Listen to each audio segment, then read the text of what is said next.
Good morning all of you.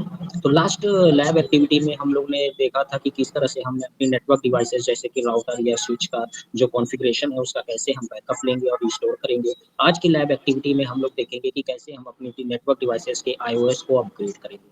तो उसके लिए हम लोग क्या करते हैं, एक लैब एक्टिविटी बना लेते हैं। जैसे मैंने यहाँ पर 2911 एक राउटर ले लिया और स्विच ले लेते हैं और इसमें कुछ डिवाइसेस हम लोग कनेक्ट कर लेते हैं। ठीक है, और ये हमारा जो है एक सर्वर लगा लेते हैं यहाँ पर, और यहाँ पर स्विच लगा लिया। अब इसको मैं कनेक्ट कर लेता हूँ, अपने नेटवर्क टोपोलॉजी एक क्रिएट कर लेते हैं और इस तरफ का नेटवर्क मैं ले लेता हूँ 192.168.0.0/24 और इधर का जो नेटवर्क है वो 192.168.1.0/24 ले लेता हूँ। जो सर्वर है इसका आईपी हम लोग 100 मान लेते हैं और जल्दी से हम डिवाइसेस को कॉन्फ़िगर कर लेते हैं।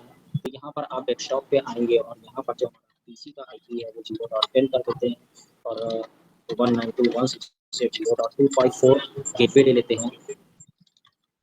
इसी तरह से दूसरे पीसी पर भी आईपी कॉन्फ़िगर कर लेते हैं और इसको 20 कर देते हैं और गेटवे 0.254 और यहाँ पर सर्वर पे आ जाते हैं और सर्वर पे हम लोग दे देते हैं 1.100 दे देते हैं और गेटवे जो हमारा रहेगा वो 192.168.1.254 डाल देते हैं। ठीक है, और अब हम राउटर को कॉन्फ़िगर करते हैं। राउटर के आप यहाँ पर नो कर देते हैं। थोड़ा-सा इसको सेट कर लेता हूँ इस तरह से। फिर राउटर पे आते हैं और इसको थोड़ा-सा बढ़ा लेते हैं।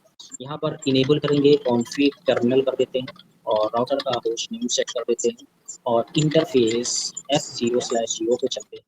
सॉरी, G0/0 पे चलते हैं और यहाँ पर सॉरी, इंटरफ़ेस के बाद स्पेस दे देंगे और एंटर कर देंगे। आईपी एट डॉट एंटर कर देंगे और नो शट कमांड चला देंगे ताकि पोर्ट में भी एक्टिवेट हो जाए। फिर इसी तरह से दूसरे इंटरफ़ेस पर भी आ जाएँगे, G1/0 में आ जाएँगे, सॉरी 0/1 है, 0/1 पे आ जाएँगे और यहाँ पर आईपी एड्रेस दे देंगे 1.254 और इसको क्या कर देंगे, नो शट कर देंगे।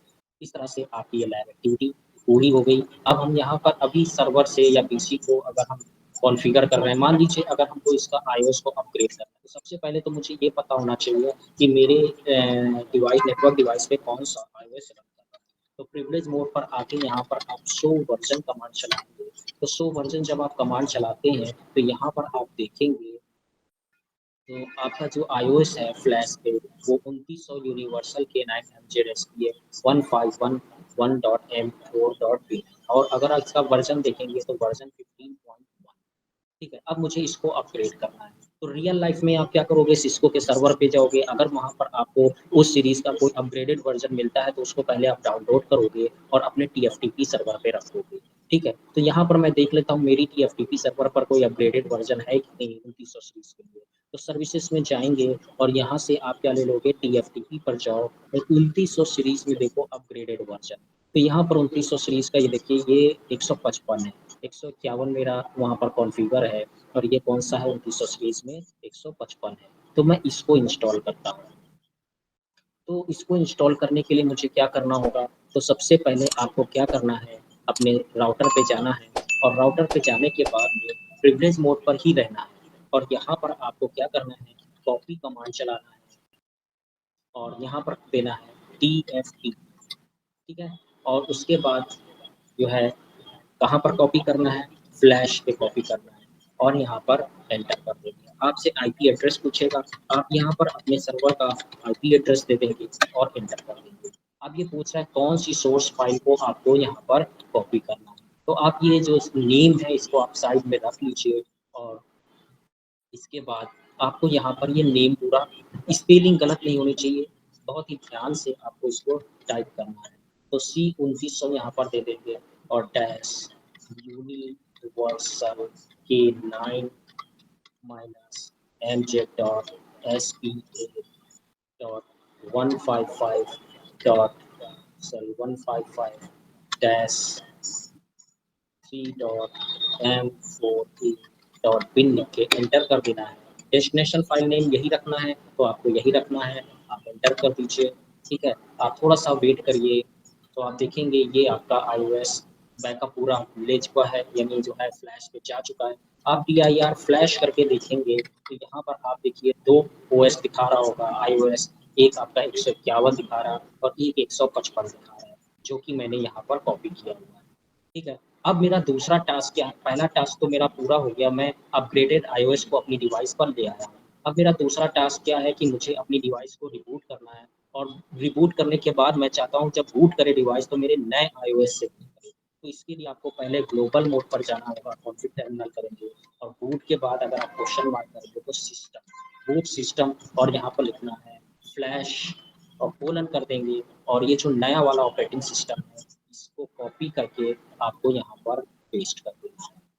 ठीक है, तो आपने कह दिया कि नेक्स्ट टाइम जब बूट करना है, बूट करेगा मेरा डिवाइस तो इस iOS से बूट करेगा। एंटर कर देंगे और एग्ज़िट करने के बाद इसको राइट करना ना भूलें। ठीक है, राइट करने के बाद आप इसको रीलोड कर दीजिए और एंटर कर दीजिए। अब आपका राउटर रीस्टार्ट हो रहा है।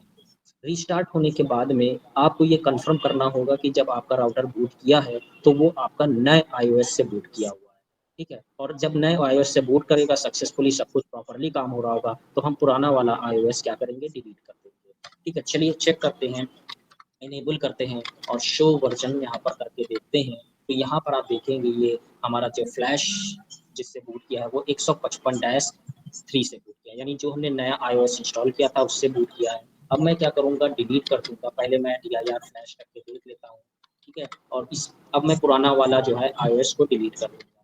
तो डिलीट करेंगे, क्या डिलीट करना है फ्लैश, ठीक है? एंटर करेंगे। अब ये पूछ रहा है फाइल नेम बताओ, तो आप पुराना वाला जो फाइल है iOS का नेम है इसको कॉपी करके यहाँ पर पेस्ट कर दीजिए और एंटर कर दीजिए, फिर कन्फर्म कर दीजिए और dir फ्लैश करके देख लीजिए कि फ्लैश से वो नेम डिलीट हो चुका है, बिल्कुल iOS आपका डिलीट हो चुका है। तो इस तरह से आपने क्या किया, अपनी नेटवर्क डिवाइस के iOS को अपग्रेड कर दिया।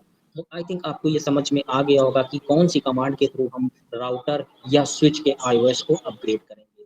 तो ये हमने आपको जो है TFTP के ज़रिए बताया, नेक्स्ट लैब में हम आपको FTP के ज़रिए ये सारा कॉन्फ़िगरेशन करके दिखाएँगे। Thank you.